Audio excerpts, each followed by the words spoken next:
These are the final words from a lone Apocalyptist.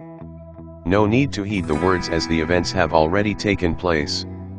These words are to explain to you and all that may hear them, about how the current events came to be. There is a silver lining to these words, but you must stay tuned for them to reveal themselves. A word from the Apocalyptist.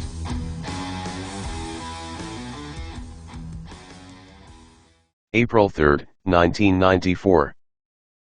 Vanessa opened her eyes slightly as the bright morning sun shined through the window valance.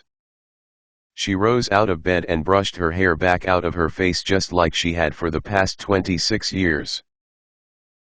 As she sat up, she stretched her arms out wide above her head. She looked over and saw her husband still sleeping. She slowly slid her legs out of the bed, trying not to disturb him. The wooden floor had a slight chill to it. She reached over and grabbed her slippers. The floor slightly creaked as she placed her weight upon it. She headed down the stairs and started the coffee and then ate some breakfast. She headed back upstairs and got ready for work. She kissed her husband and daughter goodbye and headed out the door to work.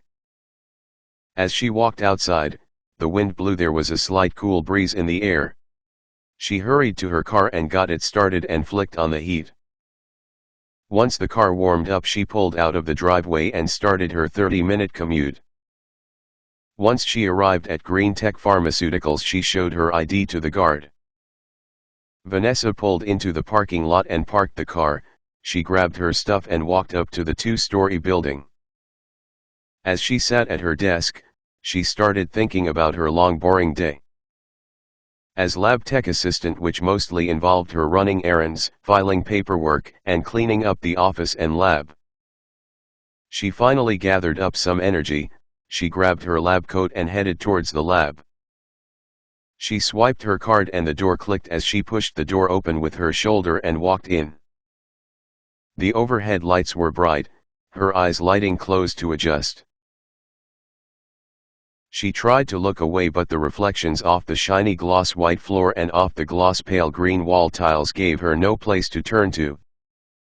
She started her daily routine of checking the lab animals' charts, filling their food and water, and then she checked on their medications. Vanessa headed to the next lab to hand the daily reports to the lead tech. She swiped her card and entered the room and looked around the room. She didn't see the lead tech anywhere.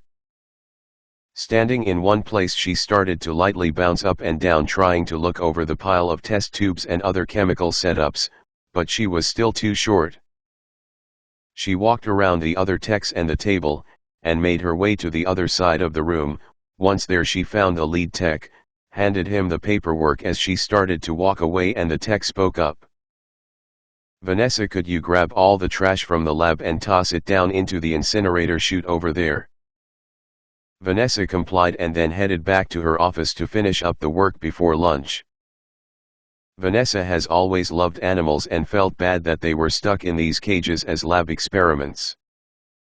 She always found the time on her breaks to get a chance to take one or two of the animals to play with them. So today, right as the clock hit 12:30, she hurried back to the lab to play with Fred, a 28-year-old Capuchin monkey. He has been there since birth and never seen the outside except through the windows of the building. Today, as Vanessa unlocked the cage, Fred leapt out onto her neck, knocking her off balance and tumbling backward.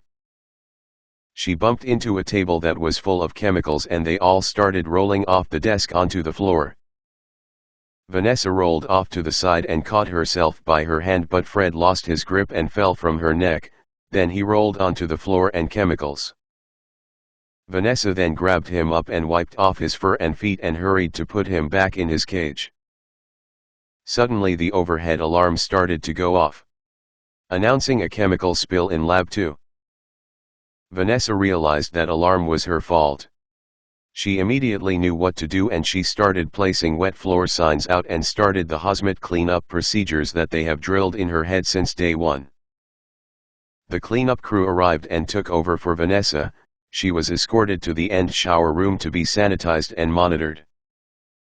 By about 5 p.m. her phone rang and her husband was trying to figure out why she wasn't home yet.